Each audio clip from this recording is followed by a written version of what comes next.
Siang, Mbak. Ya, Oke, baik. Selamat siang, Bapak Ibu. Ah, oke, baik.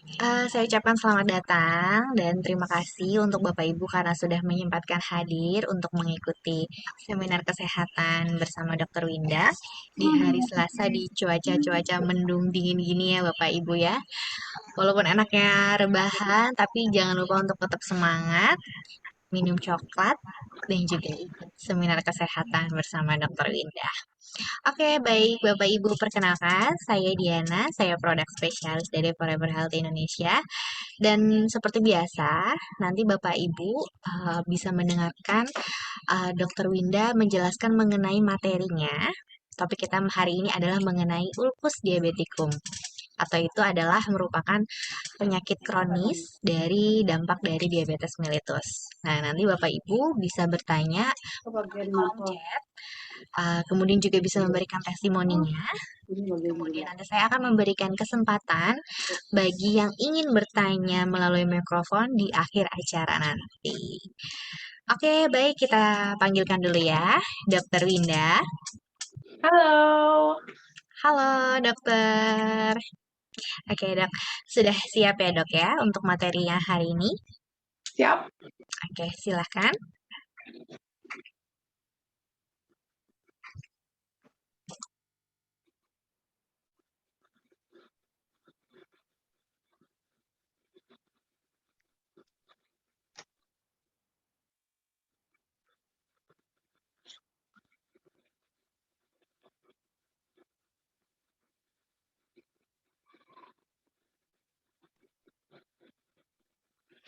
Oke, ya.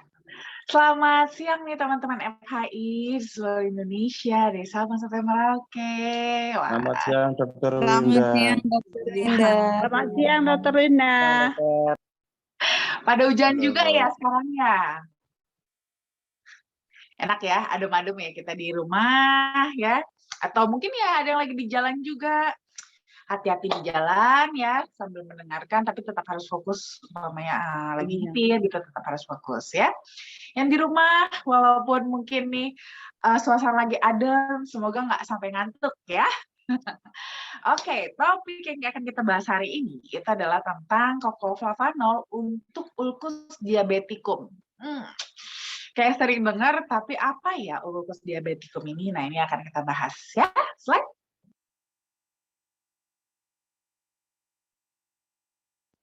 Nah, ulcus diabeticum itu, kelewatan.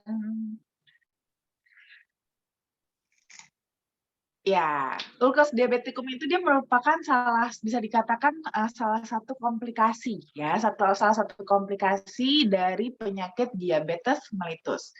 Jadi ulcus diabeticum ini itu dia suatu kondisi di mana terjadi luka, biasanya itu pada kaki bagian bawah ataupun pada lokasi-lokasi bagian tubuh yang selalu tertekan. Nah, biasanya pada area tersebut itu terjadi gangguan atau kelainan syaraf periferal atau secara pinggir gitu ya.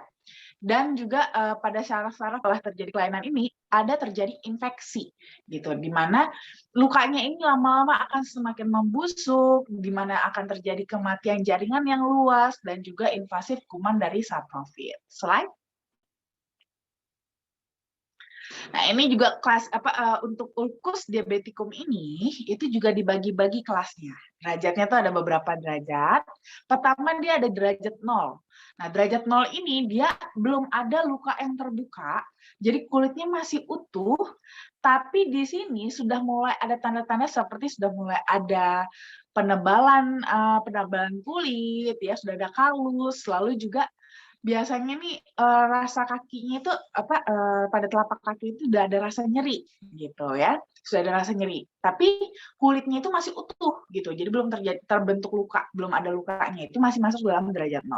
Nah lalu nanti ada derajat 1.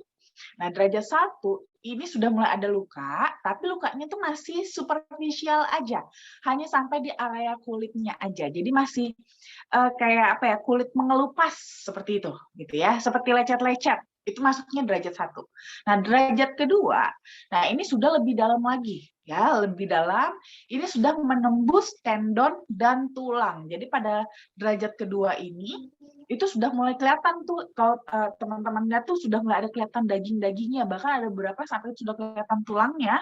Itu masuk dalam kategori derajat 2. Slide. Nah, lalu lebih dalam lagi, itu sudah ada derajat 3. Nah, kalau derajat 3 ini, biasanya sudah ada bahkan nanahnya. Jadi sudah ada abses dalam. Jadi dia tadi sudah kelihatan kan, sudah kelihatan sampai tulang, terus dia sudah bernanah, gitu ya. Sudah ada bernanah. Lalu nanti yang derajat 4, itu sudah dalam masuk kategori pembusukan, jadi sudah ada gangren, jadi sudah menghitam bahkan, ya, bukan bernanah lagi, tapi sudah menghitam. Nah, menghitamnya ini baru biasanya posisinya masih di bagian ujungnya saja, masih di sekitar area lukanya tersebut, jadi masih di area ujung. Nah, nanti derajat yang paling tinggi yaitu derajat 5, itu sudah menyebar bahkan pembusukannya sampai satu kakinya, sampai seluruh kaki sudah sudah menghitam atau menggangren seperti itu. Jadi nanti mungkin teman-teman ada yang pengalaman nih ya ngelihat luka diabetes diabetes basah. Biasanya kalau umpamanya orang suka bilang diabetes basah. Nah, ini kira-kira nih yang teman-teman pernah lihat nih yang derajat berapa nih gitu ya. Slide. Nah, tentunya kenapa bisa sampai tadi posisinya sampai derajat 5 yang sampai membusuk sekali? Karena terjadi kegagalan pada proses penyembuhan luka. Jadi memang ya teman-teman, kasusnya itu memang perkaranya adalah karena kasus diabetes itu sendiri. Kalau kita terkena diabetes, terlalu terjadi luka, itu akan terjadi gangguan pada proses penyembuhan luka kita. Nah, karena penyembuhan luka kita gagal, akhirnya luka terbuka terus, terinfeksi, dan makin lama ya jadi demikianlah. Nah ya, lalu proses penyembuhan luka sendiri itu bagaimana sih seharusnya? Jadi pertama-tama itu akan ada namanya fase hemostasis dulu. Ya, hemostasis ini adalah fase untuk menyeimbangkan terlebih dahulu. Pada saat jadi terjadi luka, itu dia akan ada perdarahan, gitu ya. Nah, akan ada perdarahan dulu, lalu akan masuk setelah itu ke fase inflamasi. Nah, fase inflamasi inilah nanti di mana sistem imun kita bekerja. Nah, namanya ada luka, biasanya kan ada namanya itu masuk ya. Itu tuh ada kuman, bakteri, segala macam. Nah, di situ itu akan membangkitkan sistem imun kita untuk bekerja memberantas kuman-kuman yang masuk ke dalam luka tersebut. Akibatnya akan terjadi peradangan atau fase inflamasi. Ya, fase inflamasi. Makanya biasanya nih kalau teman-teman ada luka, pertama kan ada luka terus berdarah gitu kan. Nanti setelah perdarahannya berhenti, biasanya itu dia mulai bengkak. Itu kan mulai bengkak. Nah, setelah bengkak itu atau inflamasi itu, barulah nanti setelah inflamasinya lebih mereda, baru dia bisa masuk ke fase yang namanya fase proliferasi. Nah, fase proliferasi ini adalah fase mulai pembentukan sel-sel baru, sel-sel kulit baru untuk mulai menutup. Nah, setelah nanti sudah ini masih pembentukannya tapi masih belum full semua, masih dalam proses pematangan, baru nanti setelah itu baru masuk ke fase remodeling, di mana ini sudah sembuh lah, ini yang kita katakan sudah sembuh lukanya. Nah, biasanya nih teman-teman, kalau pada itu justru yang terjadi masalah itu adalah pada proses bleeding dan inflamasinya. Terutama inflamasi ya. Jadi inflamasinya itu berkepanjangan, akibatnya tidak bisa masuk ke fase proliferasi. Gitu. Jadi semakin lama fase inflamasi, maka semakin lama proses penyembuhannya ya. Slide. Nah, boleh dibantu di silent? Ya. Nah, di sini manfaat flavonoid pada kasus ulcus diabeticum ini ternyata teman-teman dari hasil penelitian ternyata senyawa flavonoid dengan sejumlah sekitar 0,71 mg itu dia memiliki fungsi sebagai antioksidan yang dapat menurunkan kadar leukosit dan juga makrofag dalam range normal, di mana tadi ya pada pasien-pasien yang dengan ulcus diabeticum ini itu tuh dia akan timbul pada fase inflamasi tadi, sehingga ini bisa berpotensi untuk memperpanjang proses fase inflamasinya. Nah, di sini dengan manfaat antioksidan dari flavonoid dengan sejumlah hanya sekitar 0,71 mg saja, itu bisa menekan jumlah kadar leukosit dan makrofagnya supaya tidak berlebihan sehingga bisa membantu juga mencegah fase inflamasi yang berkepanjangan. Selain itu juga flavonoid sendiri itu juga punya efek antiinflamasi dan antioksidan juga yang diyakini itu bisa bermanfaat untuk proses penyembuhan luka. Jadi dengan tadi ditekan ya jumlah dari kadar leukosit dan makrofagnya itu akan membantu untuk meminimalisir efek efek inflamasi yang ada dan juga efek inflamasi yang sudah terjadi pun dibantu diredakan juga supaya segera luka tersebut berpindah ke fase proliferasi dan dengan begini proses penyembuhan luka bisa lebih cepat. Slide. Nah, selain itu juga flavonoid ini juga nanti kan dia akan melibatkan peran dan fungsi dari nitric oxide, di mana juga sama ya, nitric oxide ini nanti yang berperan dalam proses penyembuhan luka, ya, pembentukan sel-sel sel-sel pembuluh darah yang baru untuk menutrisi si luka tersebut supaya bisa pembentukan sel-sel kulit barunya itu bisa lebih bagus sehingga penyembuhan luka bisa lebih cepat. Lalu juga dia bisa membantu juga untuk meregulasi metabolisme kolagen dalam perbaikan jaringan. Dan juga manfaat antioksidannya itu dapat menghambat reaksi oksidatif yang berlebihan akibat dari proses inflamasi maupun dari metabolisme sel pada luka. Sehingga hasilnya nanti luka yang tertutup ini bisa lebih bagus. Slide. Nah, inilah dia flavanol kesayangan kita ya, yang diambil dari ekstrak biji kakao dengan mempertahankan 80% kadar flavanol murninya. Slide. Nah, kita sudah punya beberapa studi klinis yang bahkan sudah dipatenkan, ya, di mana studi klinisnya di sini yang untuk berhubungan terutama untuk kasus kita, yaitu ulcus diabeticum adalah manfaat ekstraksi kokoa ini untuk kesehatan kulit, termasuk di sini adalah dalam perbaikan struktur kulit, meningkatkan elastisitas, mengurangi garis halus, dan juga meningkatkan kelembaban. Jadi memang dari hasil studi klinis pun, itu bahkan sudah terbukti bahwa kokoa flavanol atau ekstraksi kokoa kita ini memang bermanfaat yang bagus sekali untuk kesehatan kulit kita. Jadi selain untuk maintenance, menjaga kesehatan kulit, bahkan bagus juga untuk proses penyembuhan luka. Slide. Nah, flavanol sendiri itu dia merupakan salah satu dari 6 kategori flavonoid yang merupakan subkelas dari polifenol, di mana kandungan flavanol yang tinggi pada kokoa itu terbukti secara klinis bermanfaat untuk fungsi kardiovaskular kita terutamanya ya. Di mana kalau kita mengkonsumsi kokoa flavanol dalam jangka waktu pendek atau short term effect ya kita akan mendapatkan manfaatnya sebagai dilatasi pembuluh darah. Ibaratnya pembuluh darah kita tuh jadi lebih melebar gitu ya. Tapi kalau kita rutin mengkonsumsi, kita juga akan mendapatkan manfaat antioksidannya. Nah, namun teman-teman, untuk mendapatkan kandungan flavanol yang tinggi ini juga nggak gampang karena harus menggunakan metode ekstraksi yang tepat agar flavanolnya tidak rusak sehingga kita konsumsinya tetap tinggi. Slide. Nah, ini juga sudah kita patenkan juga ya untuk metode ekstraksinya oleh produsen kita yaitu Barry Callebaut, di mana metode yang mereka gunakan itu tidak sama dengan proses pembuatan coklat yang konvensional. Metode yang mereka gunakan ini sudah dipaten 10% kadar flavanol yang ada itu secara alami, di mana kalau dibandingkan dengan proses pembuatan coklat yang konvensional, itu bisa menurun sampai sisanya tuh tinggal 40% aja, setengahnya gitu. Jadi kita bisa mempertahankan 2 kali lipat lebih banyak dibandingkan metode proses pembuatan coklat yang konvensional. Slide. Lalu kita juga sudah dapat scientific opinion juga dari EFSA atau European Food Safety Authority, di mana di sini memang sudah ada banyak sekali penelitian-penelitian yang mendukung bahwa kita bisa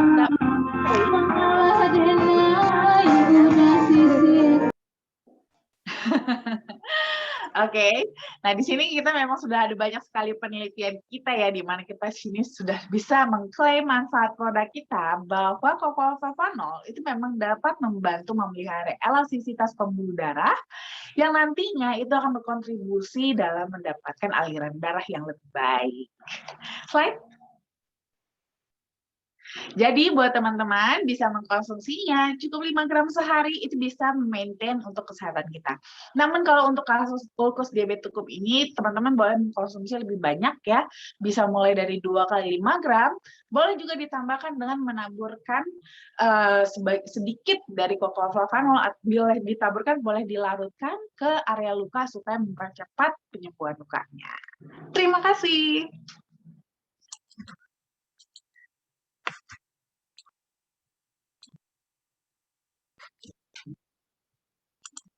Oke, baik. Terima kasih, Dokter Winda. Luar biasa ya, Dok ya. Ternyata manfaatnya tidak hanya untuk penyakit diabetesnya aja, tapi juga bisa untuk penanganan ulkus diabeticumnya, yaitu luka yang terjadi pada penderita diabetes mellitus. Oke, baik Bapak Ibu, bisa langsung bertanya melalui kolom chat. Namun sebelum saya membacakan pertanyaan, saya akan memberikan informasi mengenai acara-acara yang dilaksanakan oleh FAI dalam waktu dekat. Oke, sudah muncul ya di layar handphone atau laptop Bapak Ibu. Oke. Nah, ini adalah nomor konsultasi Dokter Winda. Itu Bapak Ibu yang ingin mau bertanya melalui WhatsApp bisa langsung menghubungi di nomor 0878 1706 6067 dan ini hanya melalui chat saja ya Bapak Ibu ya. Nah, kemudian kita juga ada Legend of Sponsor. Nah, dengan mengumpulkan minimal 600 poin, Bapak Ibu sudah bisa mendapatkan hadiah luar biasa yang ada di sini seperti mobil, motor, dan juga laptop. Kemudian nanti malam bagi Bapak Ibu yang ingin mempelajari mengenai bisnis FAI, ya bisa langsung mengajak rekan-rekannya nih untuk mengikuti bisnis preview bersama Ibu Sri Mulyawati atau Bu Aci ya di jam 8 malam. Kemudian besok bagi peserta yang sudah bergabung, kita ada Zoom bersama Bapak Aris Hendrawardana ya di hari Rabu jam 8 malam, temanya tentang impian. Kemudian yang untuk seminar kesehatannya juga, kita juga nanti ada di hari Kamis jam 8 malam tanggal 16 September. Temanya masih sama ya Bapak Ibu ya, Cocoa untuk ulkus diabeticum. Kemudian bagi warga Serpong bisa mengikuti bisnis preview di rumah makan sederhana bersama Ibu Dea dan Ibu Lisa Anggraini di hari Sabtu tanggal 18 September jam 1 siang. Kemudian kita agak jauh nih, kita ke Selawi ya, ke Tegal, maaf ya, ke Tegal, bisnis preview bersama Bapak Aris Hendrawardana di hari Sabtu 18 September jam 2 siang. Kemudian kita ke Kota Bandung sekarang ya. Ada bisnis preview bersama Bapak Aris Hendrawardana di tanggal 19 September hari Minggu jam 1 siang di Rumah Makan Ampera Karasak Kota Bandung. Oke, baik. Saya langsung bacakan saja ya dokter ya untuk pertanyaan-pertanyaannya. Oke, nah baru di awal nih dok. Sudah ada yang memberikan testimoni. Oke, saya bacakan ya dok ya. Dari Bapak Evi Rudi, salah bantal nih ya dok ya. Terus saya minum coklat flavanol dan ampasnya saya buat jadi masker. Alhamdulillah 2 kali minum dan maskeran sudah bisa nengok lagi. Flavanol memang dahsyat. Bapak Evi Rudi, halo Bapak. Ibu Mbak Dita. Oh Ibu, Ibu. oke mohon maaf Ibu. Ya Iya. Ibu Evi Rudi ya. Sebelumnya Ibu Evi sudah pernah memberikan testimoni mengenai kulit ya, Ibu? Iya, iya. Iya. Oke, Ibu bisa memberikan ceritanya kembali Ibu kepada teman-teman yang hadir pada siang hari ini. Iya, selamat siang sahabat semua. FAI memang dahsyat Flavanol. Saya udah 2 minggu ya, 2 minggu yang lalu lah. Salah bantal, sakit gitu kan, nggak bisa nengok. Pagi langsung saya bikin coklat, saya minum dan ampasnya itu saya kasih masker. pagi dan malam minum dan dimaskerin. Alhamdulillah, udah bisa nengok, udah enteng kepala. Gitu aja, Mbak. Oke, Makasih. baik. Terima kasih Bu Evi Rudi karena sudah memberikan cerita barunya lagi ya Ibu ya. Oke, Ibu, semoga sehat selalu. Saya lanjutkan lagi ya Dok ya dari Ibu Evita Laurina. Bagaimana cara kerja flavano untuk menghentikan pendarahan? Iya. Nah, kalau ini sih sebenarnya agak tergantung ya perdarahannya ini seperti apa dan sebesar apa. Kalau saya sih biasanya memang merekomendasikan kalau seandainya sedang terjadi perdarahan, itu justru sebaiknya stop dulu flavanolnya. Karena flavanol itu justru dia punya manfaat itu lebih ke mengencerkan darah. Gitu, mengencerkan darah, di mana ini malah bisa berpotensi bikin perdarahannya jadi malah lebih lancar, seperti itu. Nah, namun ini bisa case per case, tergantung perdarahannya seperti apa. Bila perdarahannya besar, nah sebaiknya memang itu yang sebaiknya di stop ya. Tapi kalau perdarahan mikro, contohnya seperti ada luka gitu kan, ada luka, hanya luka-luka kecil, luka terjatuh, luka kena benda tajam seperti itu sih masih nggak apa-apa diberikan flavanol karena memang perdarahannya kecil saja tidak ada masalah. Nah di sini perannya nanti kalau untuk yang kasus kecil seperti ini dengan kelancaran peredaran darah kita itu akan bisa malah membantu juga untuk penyampaian atau distribusi nutrisi dan juga faktor-faktor pembekuan darah untuk tadi menutup perdarahan tersebut seperti itu. Nah, tapi dengan catatan kalau case-nya memang lukanya kecil gitu ya. Nah, beda cerita kalau seandainya pada luka besar. Contoh seperti luka operasi gitu ya. Nah, itu jangan pas lagi perdarahan dikasih minum flavanol, nanti malah bisa makin berdarah gitu ya. Karena tidak sempat walaupun ibaratnya dia bisa bantu untuk mendistribusikan faktor-faktor pembekuan darah dan juga nutrisi-nutrisi untuk merangsang pembentukan penyembuhan luka, tapi kan itu tetap butuh waktu. Prosesnya sendiri butuh waktu. Nah, selama proses itu tetap berdarah terus kan juga tidak baik gitu kan, itu malah jadi bisa bermasalah. Nah, jadi memang harus lihat case per case ya, untuk kasus perdarahannya sendiri, itu kapan pemberian flavanolnya. Kalau seandainya dia masih perdarahan kecil itu nggak apa-apa, tapi kalau ada perdarahan besar itu jangan diberikan flavanol. Tunggu perdarahan berhenti dulu, baru boleh mengkonsumsi flavanol untuk semakin mengeratkan nanti penyembuhan lukanya. Jadi situ nanti perannya ya. Oke, baik. Terima kasih, Dokter Winda. Semoga cukup jelas ya, Ibu Evita ya, Bu, ya, untuk jawabannya. Selanjutnya, Dok, dari Bapak Nizamuddin. Apakah Cocoa Flavano dapat dioleskan pada kaki yang sakit? Nah, mungkin ini masuknya ke kategori luka ya, Dok, ya? Oh, oke. Luka, pada lukanya gitu ya maksudnya mungkin ya. Nah, kalau pada lukanya sih bisa, boleh ya. Cocoa Flavano bisa dioleskan pada kaki yang sakit seperti yang tadi kan sempat saya infokan juga buat teman-teman juga. Jadi pada kasus ulcus diabeticum sendiri, contohnya atau luka-luka yang tidak sampai separah ulcus diabeticum deh, gitu ya, luka terjatuh atau luka-luka lain, gitu ya. Luka-luka yang luka-luka lain itu sebenarnya selain mengkonsumsinya selain diminum Cocoa Flavanol, boleh juga ditaburkan atau dia akan bekerja lebih cepat dari luar dan dalam untuk merangsang proses penyembuhan lukanya lebih cepat gitu. Oke, selanjutnya dari Ibu Evita Laurina. Bagaimana penurunan kaki yang bengkak dengan flavanol? Silakan, Dok. Nah, ini akan tergantung ya sebenarnya kaki bengkaknya ini karena apa dulu. Karena kasus kaki bengkak itu sebenarnya penyebabnya ada banyak. Nah, jadi ini case balik lagi, ini case-nya kenapa kakinya bengkak gitu, akibat dari apa.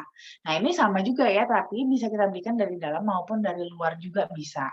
Namun saya untuk kasus ini, untuk lebih generalnya sih lebih ke kasus dari dalam ya. Karena kembali lagi, ini tergantung penyebab kaki bengkaknya karena apa dulu. Karena kalau kita ngomongin kaki bengkak, itu bisa karena umpamanya ini bengkak yang mana? Bengkak kaki gajah atau bengkak karena kehilangan protein seperti pada kasus gagal ginjal atau pada kasus liver. Nah, ini kaki bengkak yang karena apa dulu nih ibaratnya? Atau kaki bengkak karena salah pakai sepatu terus kebanyakan jalan tapi salah pakai sepatu. Nah, ini kenapa dulu kaki bengkaknya gitu ya? Mungkin boleh diperjelas dulu.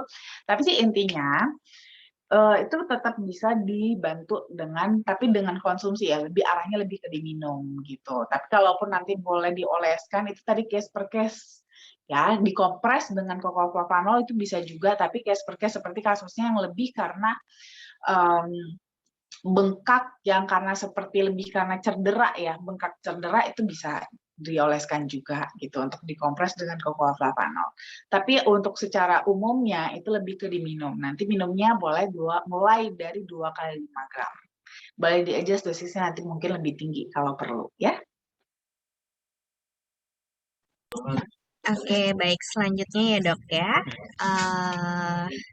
Dari Ibu Zalia Tutimura. Oke, pertanyaannya adalah, selamat siang menjelang sore Dokter Winda. Saya mau tanya apakah flavanol bisa penderita asam urat ya, dan berapa takaran yang harus dianjurkan? Dan apakah ada makanan yang tidak boleh dimakan? Oke, untuk kasus asam urat ya, Dok. Silakan dokter.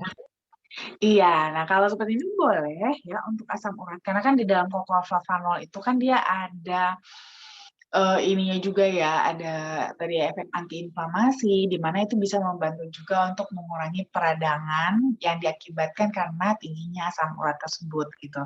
Peradangan sendinya itu bisa dibantu untuk dikurangi, diminimalisir dengan Kocoflavanol, jadi boleh. Tapi tetap ya, asam uratnya sendiri harus di-maintain. Kalau memang kebetulan ya asam uratnya lagi tinggi juga, tetap sebaiknya mengkonsumsi obat asam urat seperti allopurinol gitu kan. Nanti sampai dia sudah normal, tinggal di-maintain.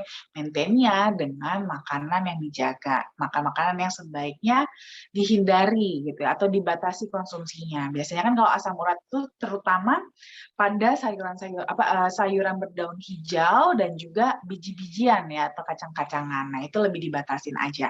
Ya, kalau bisa dihindari lebih bagus. Kalaupun umpamanya nggak sengaja nih makan, perbanyak minum air putihnya aja untuk menetralisir juga keseimbang dari asam uratnya juga. Ya, kondisi asamnya itu dibantu dinetralisir dengan lebih banyak minum air putih.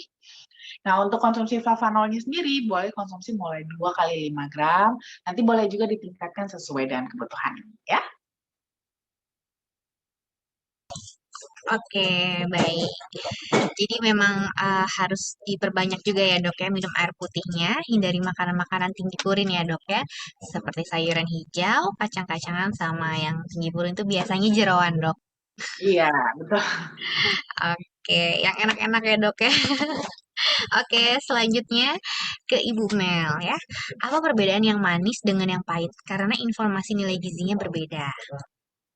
Iya, sebenarnya sih perbedaannya hanya pada pemanis stevianya aja sebenarnya. Dan sebenarnya kalau dari segi nilai gizi sebenarnya itu sama, cuman itu ada perbedaan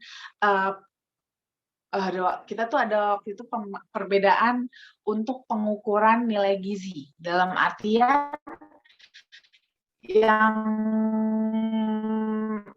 kalau nggak salah saya pahit ya Diana ya. Yang pahit itu takarannya dalam 100 gram, sedangkan yang manis itu dalam 5 gram.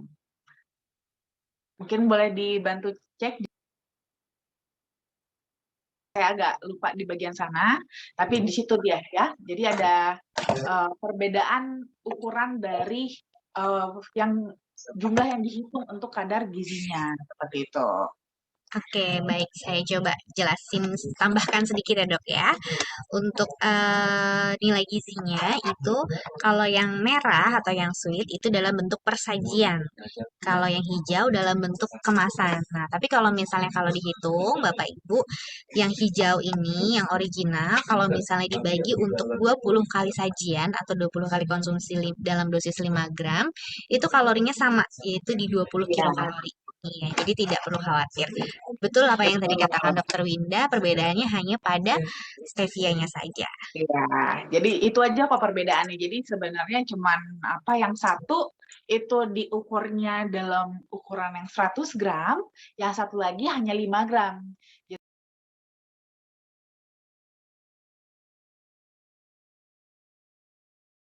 Mohon maaf Dokter Winda ke mute.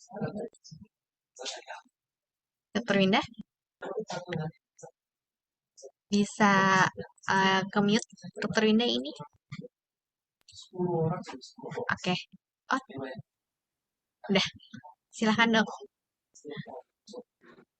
Sorry, tadi saya ke ini sedikit. Boleh diulang?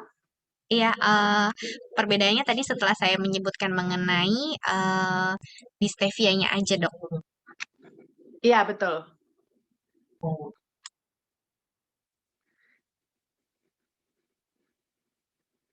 Nah, jadi memang perbedaannya hanya di situ aja. Yang satu itu dia dalam 100 gram, yang satu lagi dalam 5 gram.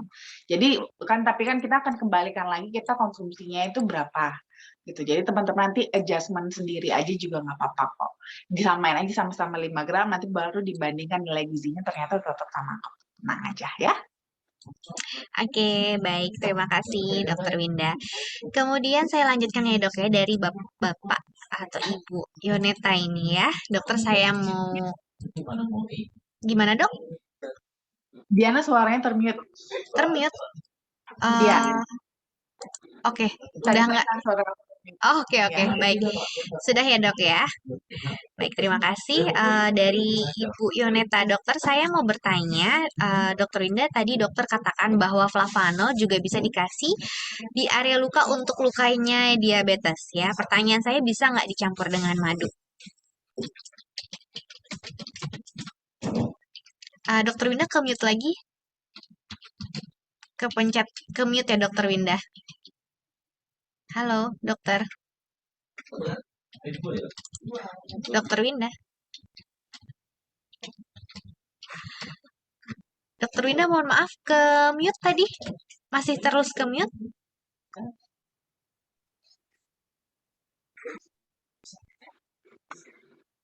Halo? Halo, ya oke, silakan dok. Tadi tadi belum ada yang keluar suaranya, masih ke mute.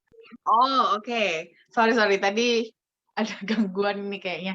Nah, jadi itu boleh banget dicampur dengan madu, nggak apa-apa. Kan memang biasanya juga suka ada beberapa juga yang pakai madu ya untuk luka diabetes, bisa juga nanti dicampur, di mixing. Ke mute lagi dok, ya silakan. Oke, baik. Terima kasih Dokter Indah. Selanjutnya dari Bapak Aceng ya. Assalamualaikum, selamat siang Teh Diana ya dan Dokter Winda. Apa kabar? Alhamdulillah sehat Bapak. Ya, mohon maaf saya mau tanya, ini kan anak saya dari kecil sampai saat ini jarang minum air putih. Dia sering minum minuman instan yang botolan maupun yang kemasan gelas. Yang saya ingin tanyakan, apa bisa dengan minum Cocoa Flavanol ini bisa menetralkan tubuhnya? Silahkan dok. Oke, nah ini untuk membantu mengeluarkan zat-zat yang tidak baik dari yang Dok Win, ke mute lagi Dok Win, silahkan diulang lagi.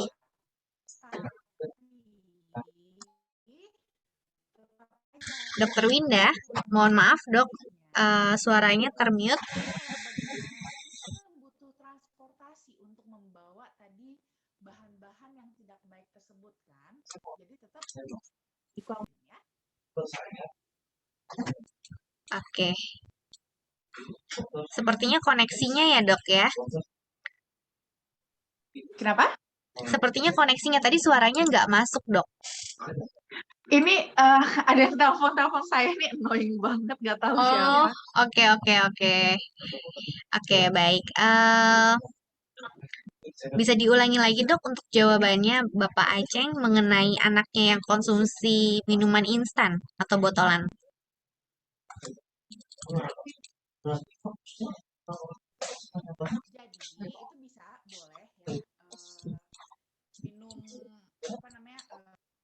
flavanol bisa, tetap harus dikombinasi juga dengan banyak minum air putih, karena air putih itu kan sebagai transportasinya. Jadi nanti flavanol itu hanya membantu mengkolek tadi bahan-bahan kandungan-kandungan dari yang minuman-minuman instan itu yang nggak baik itu, tapi perlu diangkut keluar. Nah, pengangkut keluar itu adalah air putih. Jadi tetap harus disuruh banyak minum air putih juga. Ya? Oke, baik. Terima kasih, Dokter Wina. Semoga cukup jelas ya, Bapak Aceng ya. Jadi memang tetap harus konsumsi air putih. Ya, cairan yang dibutuhkan kurang lebih 1,5 liter setiap harinya. Kemudian dari Bapak Kumail, apakah flavanol bisa menyembuhkan penyakit vertigo, Dok? Silahkan, dokter. Nah, bisa juga memang flavanol membantu untuk kasus vertigo ya. Tapi dengan catatan kalau vertigonya ini memang karena masalah pada sirkulasi darah. Karena vertigo sendiri sebenarnya penyebabnya itu bisa beberapa macam ya. Bisa karena adanya masalah pada sirkulasi darah, bisa ada masalah pada rumah siput. Nah, itu akan rumah siput yang di dalam telinga ya. Nah, ini akan kembali lagi vertigonya karena apa dulu? Kalau vertigonya karena masalah pada sirkulasi darah itu bisa dibantu dengan flavanol. Oke, baik. Terima kasih, dokter. Kemudian dari Ibu Ita, mau tanya, Dok, saya kan lagi sakit hipertiroid ya. Masalahnya sekarang saya sering nyeri di leher dan sedikit sesak. Ya, itu Ibu boleh konsumsi ke flavanol ya, karena sebenarnya di dalam flavanol sendiri dia juga punya manfaat antioksidan dan antiinflamasi juga, di mana untuk kasus tiroid itu sifat antioksidannya itu dia bisa membantu untuk menekan produksi hormon yang berlebihan gitu. Produksi hormon yang berlebihan di mana biasanya terjadi pada case-case hipertiroid gitu ya, seperti itu. Dan juga karena efek antiinflamasinya juga bisa untuk membantu mengurangi peradangan pada kelenjar tiroidnya supaya jadi tidak terlalu bengkak. Jadi bisa membantu juga mengurangi nyeri dan juga sesaknya seperti itu. Tapi tetap ya baiknya dikombinasi dengan obat-obat yang diberikan dokter juga ya, Bu. Oke, baik. Jadi memang perlu pengobatan tambahan ya, dokter ya, untuk penyakit hipertiroid ya. Oke, selanjutnya dari Bapak Afrizal Jaf ya. Dokter Winda, kalau mau ngompres kaki yang bengkak, bagaimana caranya? Itu sih sebenarnya gini, nanti kalau kompres kaki yang bengkak itu lebih baik dengan jadi flavanolnya lebih baik dilarutkan dengan air dingin ya, dengan air dingin lalu nanti dioleskan aja, dibalurkan kepada area kaki yang bengkak. Itu nanti dia bisa dia akan mengompres kaki yang bengkak sehingga bisa lebih berkurang bengkaknya.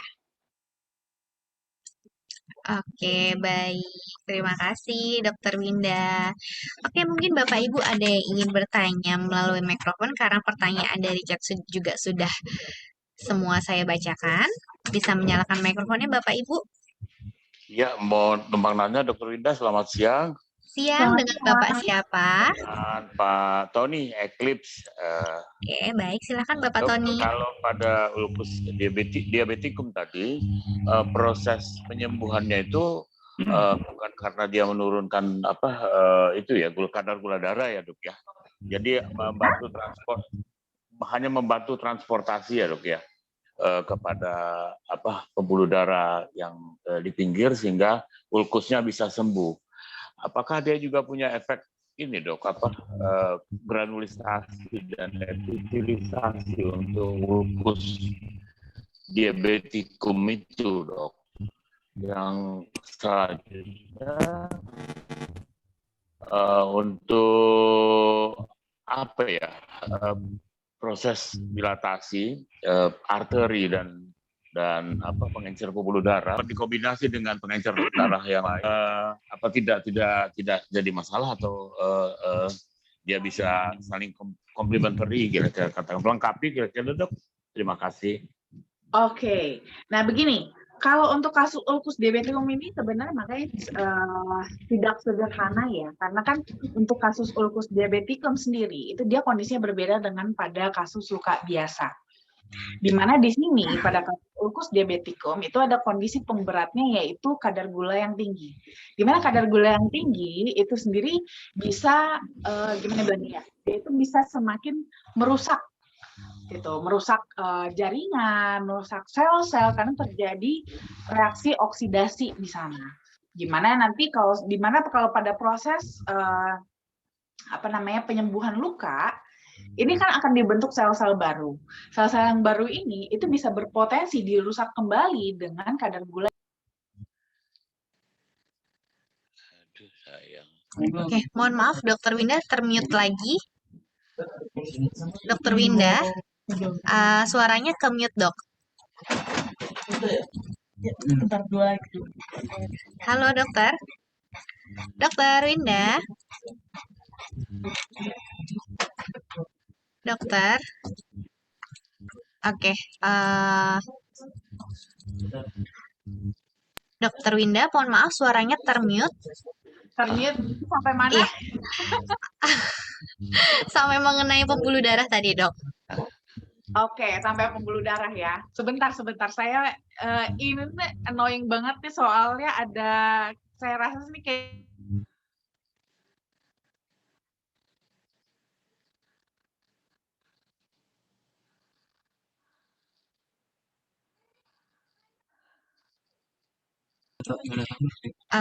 Oke, Bapak Ibu, sepertinya terjadi. Oke, baik. Oke, silahkan dokter. Oke, semoga tidak ada telepon lagi ya. Maaf ya teman-teman. Nah, jadi gini, saya lanjutkan. Nah, jadi kan yang saya jelasin itu sebenarnya lebih ke versi sederhananya. Sederhana peran dari flavanol terhadap kasus ulcus diabeticum ini. Tapi sebenarnya untuk kasus ulcus diabeticum sendiri, kasus ulcus diabeticum ini sendiri juga lebih kompleks dibandingkan luka-luka biasa. Karena di sini ada pembeda pada adanya kondisi tambahan yang memperberat kondisi dari lukanya, yaitu kadar gula yang tinggi. Nah, di sini sehingga peran cocoa flavanol itu memang pertama kali adalah terutama itu untuk membuka pembuluh darah terlebih dahulu. Di mana sini semua aliran, semua yang dibawa oleh darah bisa lebih lancar. Apapun itu, faktor pembekuan darah atau dari yang bisa untuk mengencerkan darah juga, baik koagulan maupun antikoagulannya itu bisa lebih lancar untuk lewat gitu kan. Nah, namun di sini ada kerja-kerja lain, part-part lain yang bekerja juga. Cocoa flavanol itu juga dia bisa tadi kan dia bisa untuk menstimulasi pembentukan dari nitric oxide, di mana nitric oxide itu juga selain flavanol dia berperan sebagai antioksidan, nitric oxide pun dia berperan sebagai antioksidan. Kenapa di sini kita perlu peran antioksidan? Karena kan di sini itu kita butuh untuk membentuk sel kulit yang baru, sel-sel baru untuk tadi menutup luka yang terjadi. Nah, namun pada kasus ulcus diabeticum dengan gula darah yang tinggi, gulanya sendiri itu bisa berpotensi untuk menimbulkan yang namanya reaksi oksidasi pada sel-sel baru yang terbentuk. Nah, makanya kenapa di situ juga nanti ada perannya lagi. Perannya lagi antara cocoa flavanol, dianya sendiri sebagai antioksidan, dia akan menetralisir dari mencegah terjadinya oksidasi pada sel-sel yang baru, dan dari akibat dari nitric oxide yang terproduksi akibat dari stimulasi dari flavonoid, itu juga nanti nitric oxide juga akan berperan sebagai antioksidan untuk mencegah oksidasi pada sel-sel yang lagi dibentuk ini, supaya jangan nanti udah dibentuk dirusak sama gula, dibentuk dirusak sama gula, itu kan jadinya nggak nutup-nutup, ya kan? Itulah yang dihalangi, perannya ke sana. Sambilan juga flavonoid sendiri juga dia itu berperan juga untuk meningkatkan sensitivitas terhadap insulin, sehingga bisa membantu juga untuk gula-gula yang awalnya di dalam darah ini supaya bisa sebagian dipindahkan ke dalam sel. Gitu, otomatis dengan berpindah berpotensi untuk merusak si sel-sel baru itu sebenarnya lebih kompleks ya. Jadi Iya dok. yang saya jelaskan tadi di awal gitu. Iya. Yang mengenai itu tadi dok, kalau dikombin dengan pengencer darah ya, aspirin misalnya, tidak jadi masalah kira-kira? Tidak, karena gini, itu tidak menjadi efek utama dari flavanol. Iya. Jadi dia manfaatnya untuk mengencerkan darah kalau terjadi kalau terjadi penggumpalan darah, baru efek pengenceran darahnya bekerja. Karena kan dia sifatnya kan lebih ke ini ya, flavonoid dia lebih ke suplemen ya. Gitu. Dia lebih ke suplemen, jadi dia bekerja kalau memang dibutuhkan. Gitu. Yang dia tidak butuhkan dalam perannya dalam untuk mengencurkan darah, dia akan mengerjakan pekerjaan yang lain. Kalau pada vasodilatasinya dok, memang seperti itu. Apakah memang otomatis atau dia punya afinitas seperti itu?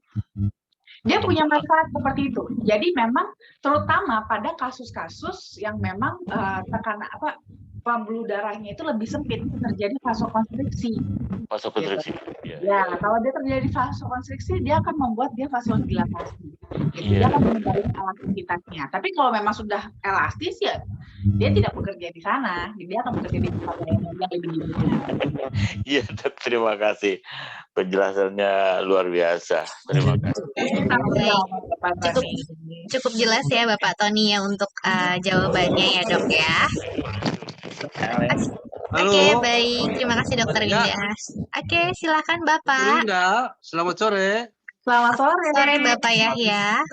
Saya Bapak Yahya dari Ambon. Kebetulan ini ada saudara saya pas yang sudah 1 bulan konsumsi flavanol. Beliaunya ini stroke. Sebelum konsumsi, beliau kalau jalan itu dituntun sama istrinya. Setelah beliau konsumsi flavanol 1 bulan lebih sedikit, sudah bisa jalan, tangannya udah bisa digerakkan sampai dengan 100 kali. Jadi kesempatan ini mohon izin, beliaunya mau menyampaikan testimoni. Demikian dokter, kalau diperkenankan. Pak Yahya, silakan Bapak. Selamat sore dok. Silakan Pak Yahya. Sore Selamat Bapak. sore dokter. Dengan Bapak siapa? Nama saya Raymond. Bapak Raymond. Silakan Bapak Raymond. Ya. Saya sudah sakit stroke 10 bulan. 10 bulan itu berarti dari akhir tahun lalu. Tapi sudah konsumsi flavanol sudah selama 1 bulan lebih. Ya puji Tuhan, saya sudah bisa menggerakkan tangan, sudah bisa berjalan tanpa dituntun. Terima kasih dok. Sama-sama Bapak. Terima kasih. Oke, sama-sama Bapak Raymond. Oke, Bapak Raymond. Pak Raymond Mohon ya. petunjuknya dok. Mohon petunjuk biar sempurna. Ya. Sampai sehat. Bapak sekarang berapa? Sampai pulih. Mohon Bapak petunjuknya biar sampai pulih. Ya, Bapak Raymond sekarang minumnya selama ini berapa banyak sehari? 1 hari berapa kali? 3 kali makan, satu sendok makan, 3 kali minum. Oke. Pagi, siang, malam. Iya. Ya, saya rasa sih itu sebenarnya dosis yang tepat kok buat Pak Raymond. Tinggal diteruskan aja Iya, Bu. dosisnya. Iya, dok. Sambil nanti Bapak jaga makan, istirahatnya sama latihan fisiknya ya Pak ya. Biar makin terstimulasi otot-ototnya Iya, dok. juga. Iya dok. Saya masih pingin sehat total sempurna. Siap. Jangan lupa Mohon terus petunjuk, berdoa, Dok. Pak, dan tetap semangat. Biar cepat untuk bekerja aktivitas lagi. Iya. Oke, baik. Terima kasih Bapak Raymond ya. Tentunya nanti kita akan memberikan hadiah menarik untuk Bapak dari FAI ya Bapak ya. Dok, umur saya 55. Terima kasih. Terima kasih. Sama-sama Bapak Raymond. Oke, baik. Terima kasih Bapak Raymond. Oke, kemudian ada pertanyaan lagi ya dok ya dari Bapak Brogens ya. Flavanol bisa untuk obat diabetes ya dok? Silahkan dokter. Bukan obat ya. Jadi bukan obat, tapi lebih ke untuk membantu untuk bagi pasien-pasien yang diabetes supaya itu bisa lebih baik kondisinya gitu, kualitas hidupnya bisa lebih baik ya, bukan obat. Kalau obat itu kan kimia ya, dan diabetes itu memang tidak bisa sembuh tapi bisa dikontrol ya. Jadi di sini nanti kokolflavanol itu dia akan membantu untuk perbaikan sel tubuh kita, terutama sel-sel di pembuluh darah, supaya yang awalnya tadi rusak ya, rusak karena kadar gula yang tinggi, rusak sehingga akibat dia rusak jadi nggak sensitif lagi terhadap insulin, itu bisa jadi lebih sensitif. Nah, kalau sudah tersensitif dengan insulin, berarti proses pemindahan gula dari dalam darah ke dalam sel itu bisa lebih lancar. Sehingga penumpukan gula di dalam darah itu jadi bisa lebih berkurang dan jadinya kadar gulanya bisa lebih stabil. Jadi lebih ke sana perannya, ya. Jadi untuk yang sudah diabetes, kalau sudah minum obat, sudah suntik insulin, jangan di stop langsung, ya, nggak boleh.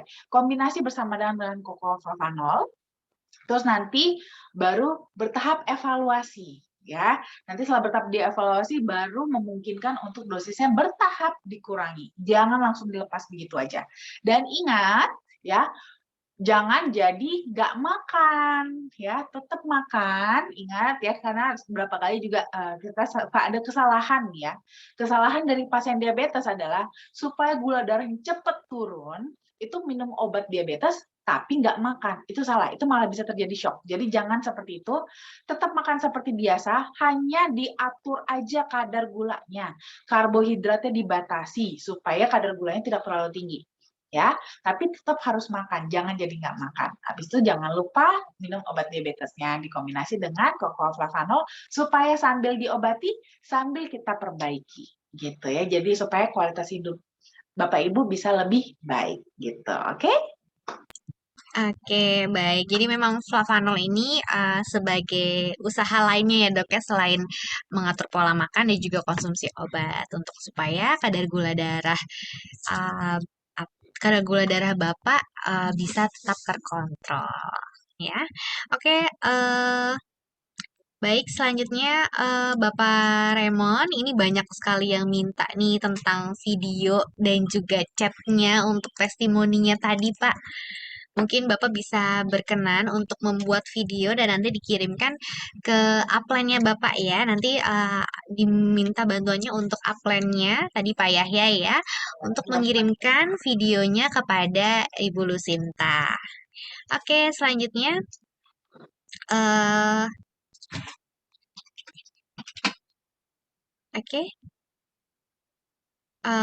dari Bapak Agus ya. Kemudian di layar sudah ada yang instruksi bertanya tuh, bisa dong diberikan kesempatan berkonsultasi. Silakan Bapak Agus jika ingin bertanya. Ya, terima kasih. Selamat pagi Teh Dian. Selamat pagi juga bagi Dr. Winda. Semangat pagi Pak Agus. Semangat pagi Pak Agus. Nomor dokter sudah saya save di HP saya tuh. Nanti mungkin akan banyak konsultasi ke dokter. Siap Pak. Oke, ada beberapa hal dok. Ya, ini hanya untuk meyakinkan saya saja kepada kawan-kawan yang lain ya, tentang manfaat dari flavanol. Pertama, saya punya saudara keponakan sekarang ini masih dalam proses penyembuhan untuk penyakit asma. Memang itu kejadiannya tidak terlalu sering, tetapi kadang-kala kalau sudah terjadi, aduh bikin kita bikin kita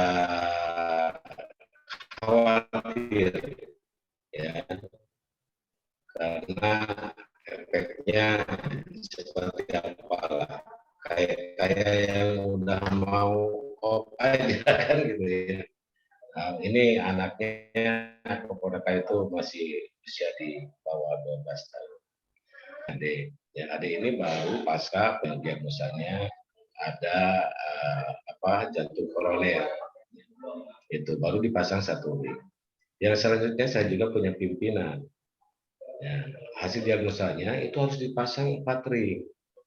Kan gitu. Tetapi karena masa Covid sekarang ini ya dia terus delay terus kan gitu, karena kondisi Jakarta mungkin pada saat itu ya lagi heboh-hebohnya lah ya, ada pembatasan PPKM dan sebagainya, sehingga dia tidak bisa beliau ini tidak bisa melaksanakan pemasangan ring. Yang ketiga mungkin ada penyakit kulit nih. Ya, ini nampaknya eczema menaun ya. Itu saya sudah mengikuti saudara saya itu hampir 3 atau 4 tahun. Terus-terusan ke dokter sampai disuntik ya, dari mulai jari-jarinya, tangannya ya oleh dokter kulit kan gitu. Pada saat penyuntikan ya 1 bulan dengan obat dan sebagainya itu bisa sembuh kan gitu. Tetapi muncul kembali penyakit kulitnya. Artinya harus ya 1 bulan atau 1,5 bulan harus terus ke dokter ya, ke dokter kulit. Nah, untuk pertanyaan yang berikutnya tadi sudah dijawab oleh dokter sendiri ya, bahwa Propanol ini adalah bukan obat ya, bukan tetapi ini hanya merupakan suplemen. Nah, apakah suplemen ini kan gitu artinya bisa dikonsumsi secara rutin? Saya sampaikan dok, saya ini penggemar kopi dok. Kopinya kopi asli tanpa gula dan sebagainya. Ini juga sama kan, konon katanya kopi tanpa gula juga adalah sebagai memiliki efek ya sebagai anti oksidan dan sebagainya lah manfaatnya. Alhamdulillah dan mudah-mudahan terhindar ya. Saya bukan lulusan dari LC, lulusan COVID. Saya masih sehat bugar dok. Mungkin karena itu ya, mungkin karena itu. Tetapi setelah mengenal ya, saya ucapkan terima kasih ke Pak Agus ya yang dari Bali ini yang sudah mengajak saya untuk aktif di Propanol ini. Saya sedikit agak tertarik nih kan gitu. Tapi ingin sebelum saya melanjutkan ketertarikan dan bahkan menyampaikan kepada saudara, kawan-kawan, kepada pimpinan, ini saya ingin memiliki keyakinan dulu kan gitu. Supaya istilahnya itu kan pede, kalau kita pede menyampaikannya, meskipun tadi sudah ada beberapa testimoni ya, saya salut dengan testimoni tersebut. Tapi kan kadang-kadang orang itu tidak bisa dengan mudah menerima ya pada saat kita berikan saran untuk mengkonsumsi Propanol ini. Nah, dari sekian kasus ini, saya mohon dengan penjelasan, apakah memang Propanol ini juga yang tadi sudah dijelaskan sangat demikian mujarabnya ya sebagai suplemen, kegunaannya bagi semua penyakit kadang-kadang kan itu. Nah, ini saya ingin menerima keyakinan lah. Saya tidak akan percaya kepada Dr. Winda nih ya, tetapi referensi dari Dr. Winda ini akan kita jadikan referensi kan gitu ya, buat kepada kawan-kawan untuk menyampaikan demikian besar manfaatnya dari Propanol. Saya kira itu mungkin dok ya, mohon maaf ya bila pertanyaan atau apa yang saya sampaikan ini terlalu banyak dan mudah-mudahan dokter bisa menangkap dan memberikan pemahaman kepada kita semua. Terima kasih dok. Salam. Ya. Pak Agus, mungkin boleh agak diulang untuk yang tadi kasus yang pertama, soalnya tadi sempat agak hilang sedikit suaranya. Oke. Yang anak kecil. Pertama anak kecil itu keponakan itu menyandang penyakit asma ya. Nah, ini apakah entah bawaan atau bagaimana? Terima kasih dok. Iya, siap. Oke, jadi sebenarnya begini, Propanol itu kan seperti yang sudah saya katakan juga, dia lebih sifatnya tuh lebih ke suplemen. Namanya suplemen berarti sebenarnya adalah konteksnya dia tambahan. Kenapa kita butuh tambahan? Karena biasanya kita tidak bisa mendapatkannya dari makanan kita sehari-hari. Ya, saya rasa mungkin teman-teman juga banyak ya yang ya kita makan juga kadang-kadang ya seenaknya mulut bukan sebutuhnya tubuh. Ibaratnya seperti itu. Di tubuh tetap aja kurang atau malah berlebih tahun-tahun. Mohon maaf, Dokter Winda ke mute, dok. Sudah. Nah, jadi di situ ya, jadi memang kalau Propanol itu perannya memang lebih ke suplemen yang untuk membantu kita memenuhi kebutuhan kita sehari-hari yang tidak bisa kita penuhi dari makanan kita yang sehari-hari. Dan untuk Propanol sendiri, itu memang perannya itu terutama adalah pada pembuluh darah. Itu ya, pada pembuluh darah.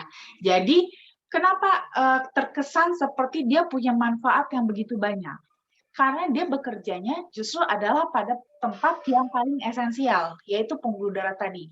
Pembuluh darah itu di dalam tubuh kita, itu memang adalah bagian yang paling panjang dan paling tersebar kemana-mana pun. Gitu. Ke seluruh seluruh organ di dalam tubuh kita ini, itu pasti berhubungan dengan pembuluh darah. Otak, jantung, liver, ginjal, kulit, tulang, semua otot, semua dari ujung rambut sampai ujung kaki itu semua terkoneksi dengan pembuluh darah. Sehingga itulah yang membuat dia menjadi yang paling esensial. Kalau pembuluh darah kita bermasalah, itu nanti tinggal lihat lokasinya aja di mana yang bermasalah, pasti yang seharusnya diperdarahi oleh pembuluh darah tersebut itu akan mengalami gangguan. Karena distribusinya tidak sampai. Sama aja ibaratnya kayak jalan deh. Ya, jalan. Kita kalau seandainya jalan ada masalah di jalan, sedang ada ibarat kata nih, ada kecelakaan, ada longsor, itu pasti perkampungan contohnya, perkampungan yang harus melewati jalan tersebut itu pasti akan kena gangguannya. Pengantaran bahan baku ke sembako ke sana nggak bisa sampai, orang nggak bisa pergi, nggak bisa keluar masuk. Nah, pasti di desa ini atau di kampung ini akan timbul masalah sama dengan tubuh kita. Gitu. Makanya jalan ini atau si pembuluh darah kita ini itu tuh harus kita jaga sekali, padahal itu sering sekali kita abaikan. Kita terlalu terfokus untuk menjaga jantung, terlalu terfokus untuk menjaga otak, terlalu fokus untuk menjaga organ-organ kita yang spesifik, tapi kita lupa sama pembuluh darah kita.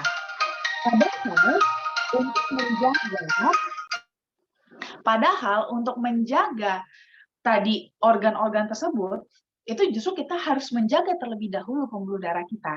Karena lewat pembuluh darah lah, semua itu nutrisi-nutrisi yang untuk, kita contoh ya, kita tadi minum obat jantung. Kita minum obat jantung. Obat jantung ini mau lewat mana? Pasti lewat pembuluh darah.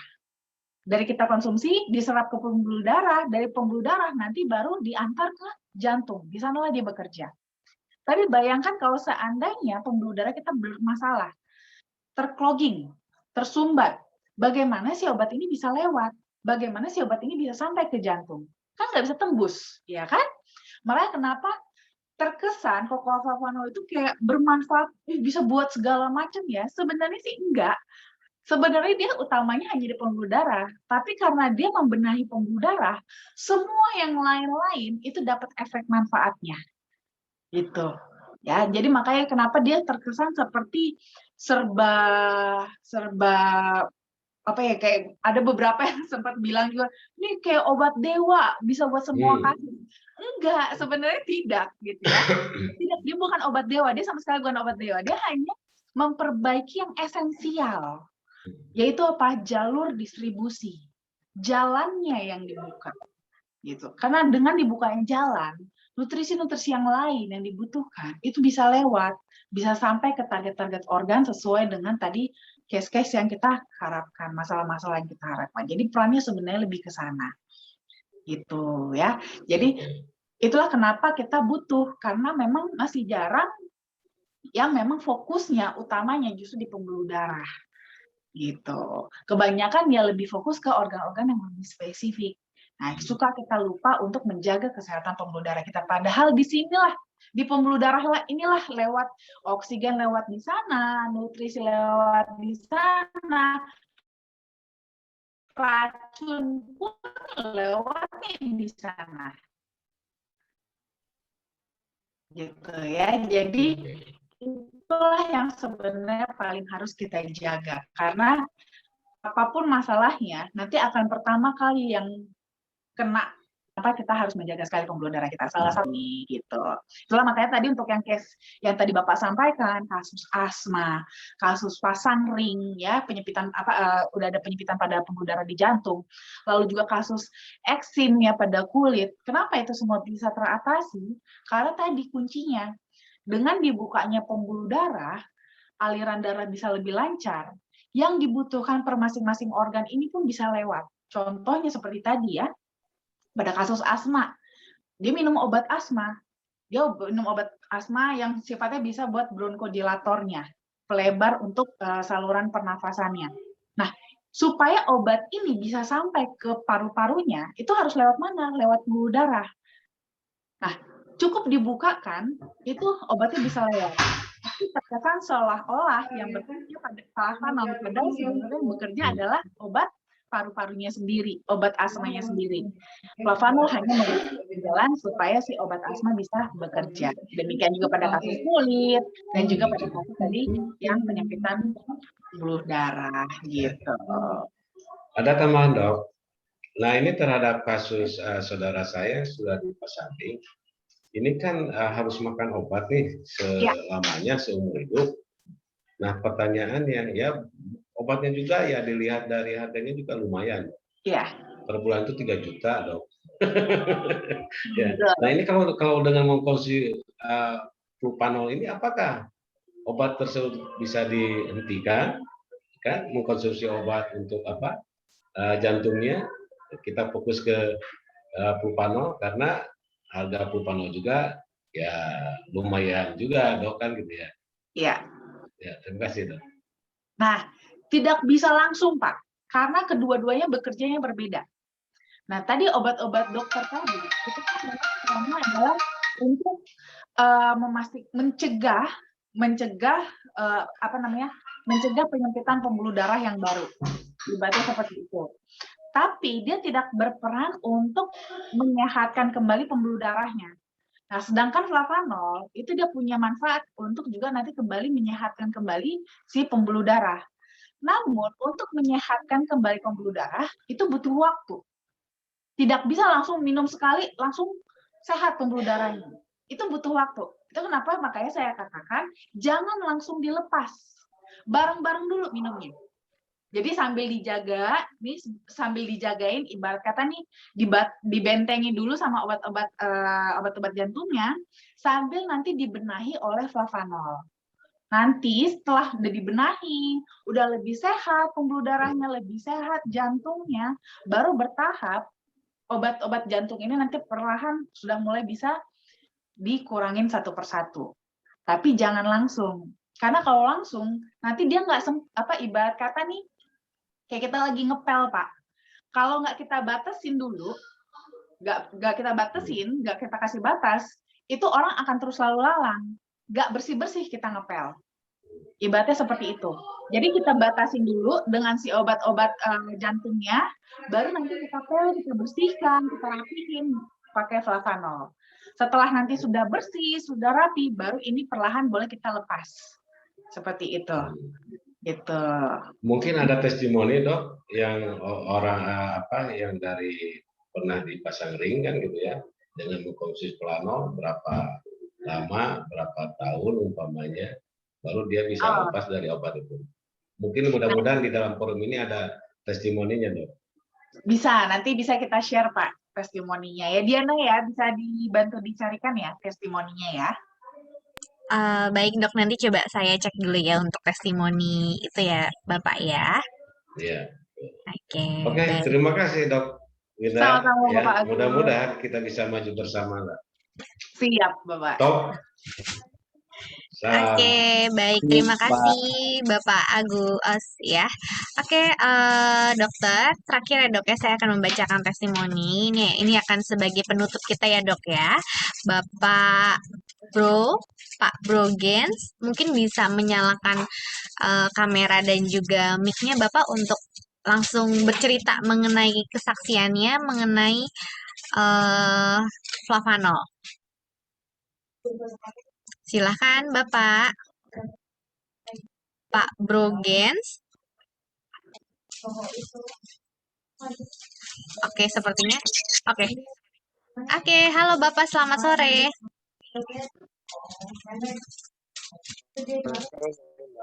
Iya, sore Bapak bisa langsung cerita Bapak mengenai konsumsi flavanol kepada teman-teman yang sudah hadir pada sore hari ini. Silahkan Bapak.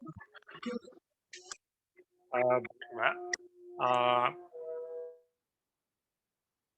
minggu yang lalu saya pernah jatuh dengan posisi yang yang miring gitu, melintir, sehingga pinggang saya itu kesleo lah, cerita seperti itu.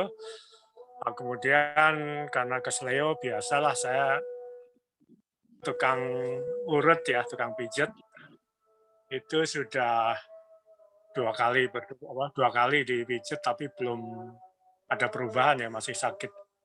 Jadi kalau dari posisi duduk atau jongkok ke berdiri itu sakit sekali gitu, jadi nggak bisa langsung berdiri, mesti pegangan dulu, duduk lagi seperti itu. Nah, kemudian ada teman yang menyarankan untuk coba mengkonsumsi dari FHI ya. Tadinya saya agak ragu karena saya pikir masa iya coklat bisa menyembuhkan pinggang yang kesleo seperti itu. Tapi saya pikir ya apa salahnya dicoba ya, ketok itu kan rasanya enak gitu. Jadi singkat cerita saya minum sehari itu 2 kali, 1 sendok teh, tapi tanpa dicampur. Kira-kira antara seminggu sampai 10 hari begitu. Itu berangsur-angsur pinggang saya yang kesleo tadi sembuh gitu ya. Nah, saat ini udah 100% sembuh, apa-apa lagi. Saya kira itu kesaksian saya, Mbak. Terima kasih.